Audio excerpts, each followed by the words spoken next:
फॅब्रिकेशनच्या वर्कशॉपला लागलेल्या आगीत साहित्य जळून खाक. शॉर्ट सर्किटमुळे आग लागल्याचा प्राथमिक अंदाज.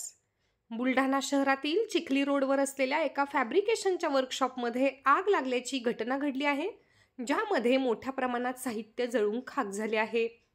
माहिती मिळताच अग्निशमन विभागाने तात्काळ घटनास्थळी धाव घेत आगीवर नियंत्रण मिळवल्याने मोठी घटना टळली आहे. यामध्ये कुठलीही जीवितहानी झालेली नाही. शॉर्ट सर्किटमुळे आग लागल्याचा प्राथमिक अंदाज वर्तविण्यात येत आहे.